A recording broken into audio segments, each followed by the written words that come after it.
Welcome everyone to Wealth Practices. Investment styles are consistent and rigorous approaches to investing. They make investment decisions based on a set of criteria or a topic. Investing approaches might assist you in becoming more methodical and disciplined in your investing. You may also track and compare the performance of your investments. Without a strategy, it's difficult to set investment goals, let alone determine if you're meeting them.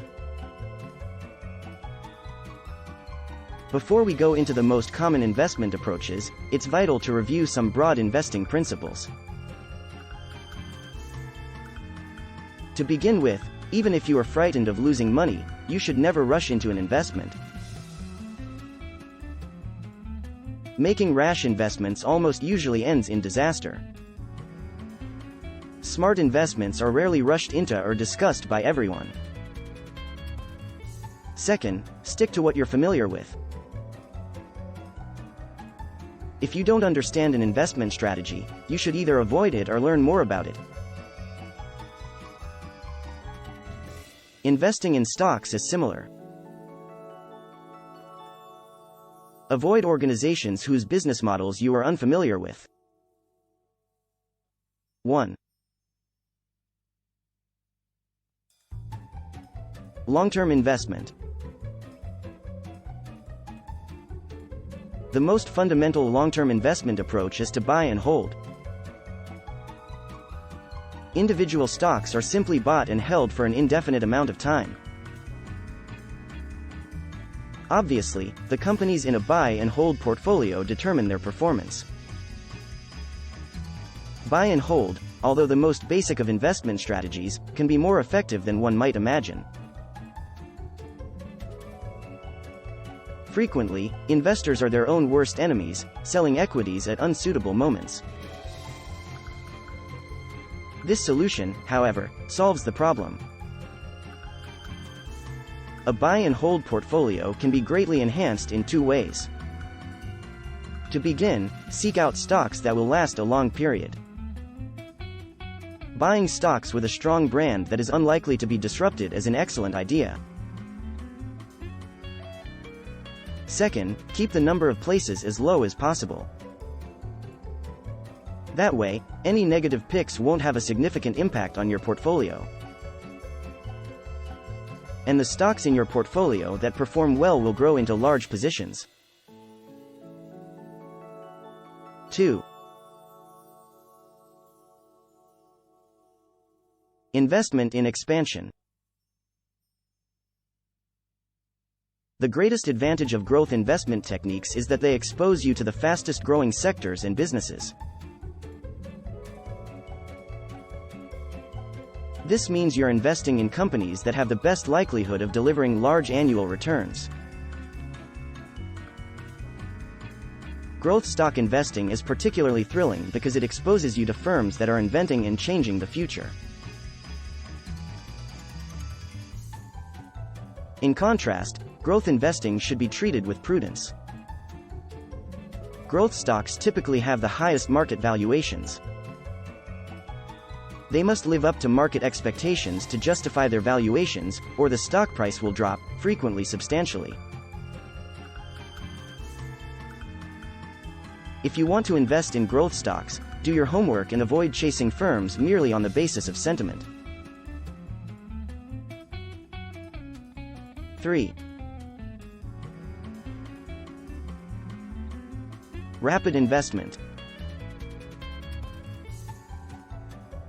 Movement investment is similar to growth investing in that it looks at the stock's price momentum rather than profits or sales growth.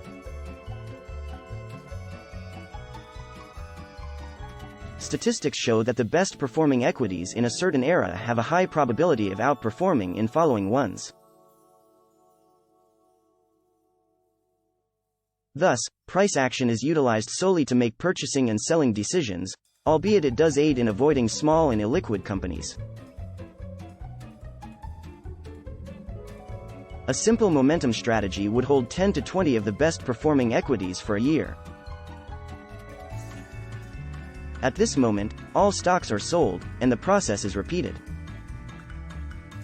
More advanced iterations of the technique will continuously rotate funds into the stock with the highest momentum on a monthly or quarterly basis.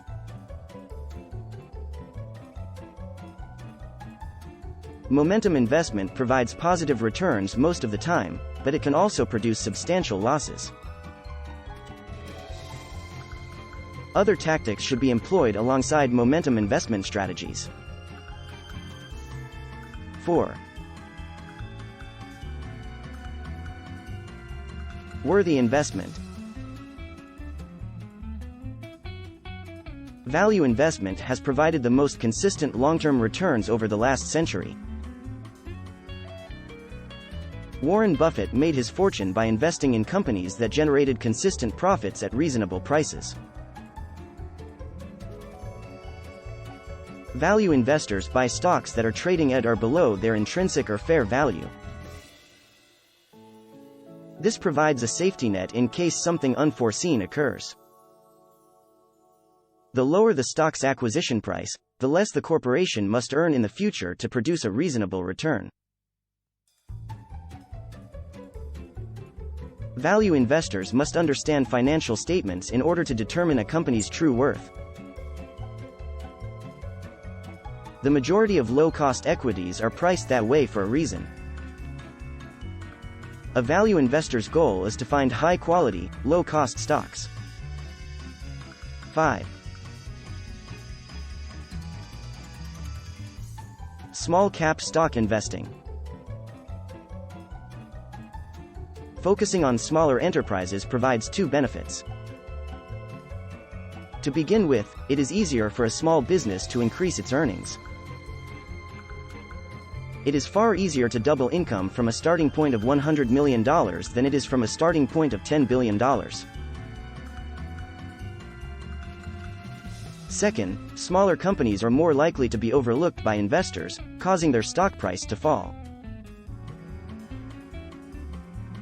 As the company expands, other investors will take notice, and the discount will lessen. If you are an early investment, you may benefit from a bigger return. There are a few disadvantages to investing in small-cap stocks. It will be more difficult to obtain information, and you will have to commit more time to investigate. Small enterprises are also less liquid, with volatile stock prices. You must carefully manage risk and avoid situations in which your liquidity runs out before you can exit. 6. Investing in dividends. Dividend investing, also known as income investing or yield investing, seeks to generate a consistent stream of income. High dividend-yielding stocks are typically profitable, but their growth rates are modest. As a dividend investor, it is your responsibility to choose companies with a high yield that will be able to continue paying dividends in the future.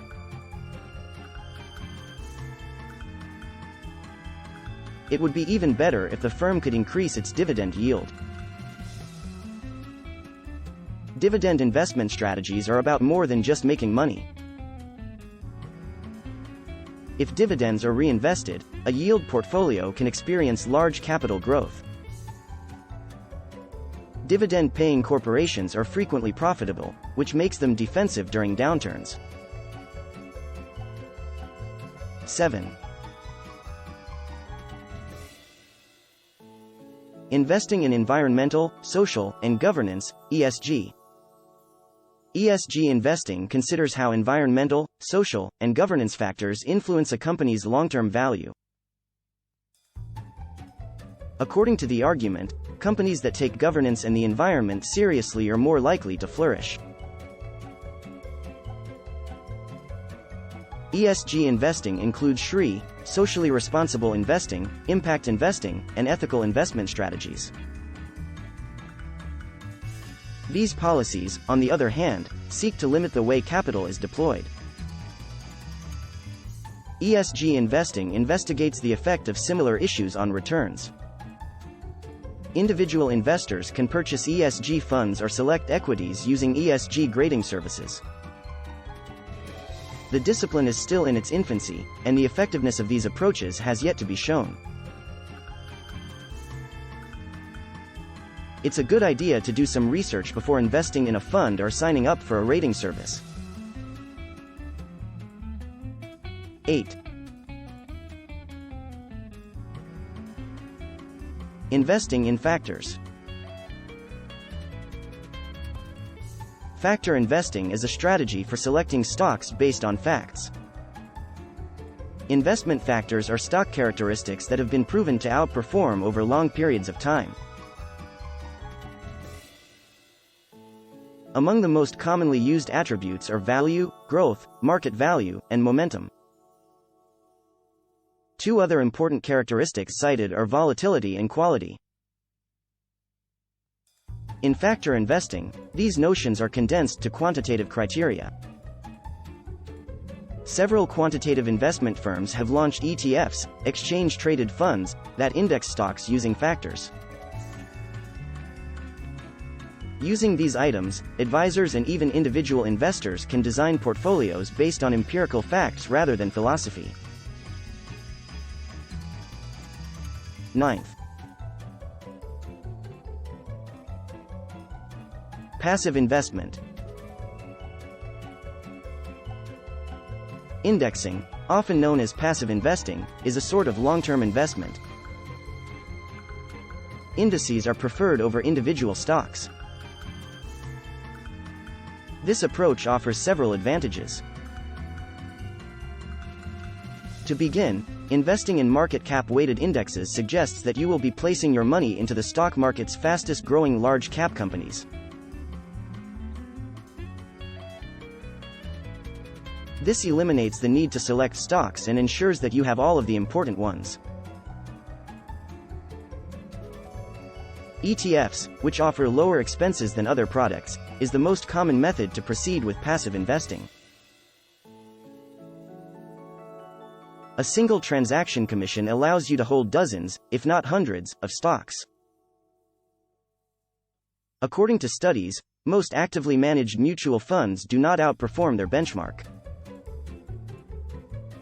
By investing in passive ETFs, you may monitor the benchmark while simultaneously saving money. The money saved on fees accumulates in the same way that compound interest does. This factor alone can result in much higher long-term returns. Passive investment strategies, such as the buy and hold strategy, prevent investors from ruining their gains by selling at the wrong time. 10. The core satellite strategy. The core satellite investing technique combines passive and active investing methodologies. A basic portfolio of ETFs, as well as a few actively managed equities, is held. This enables a fund manager or investor to profit from unusual opportunities that index funds might miss. Individual stocks, for example, can be purchased or sold when values are high and excellent. Smaller companies can be invested in.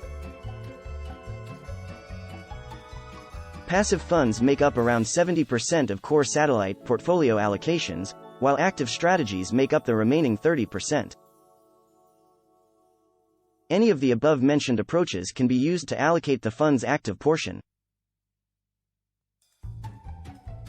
You can take advantage of this advantage by combining one or more of these investment tactics to develop your own distinctive strategy. So, thank you very much for watching, have a wonderful day, and I'll see you in the next one.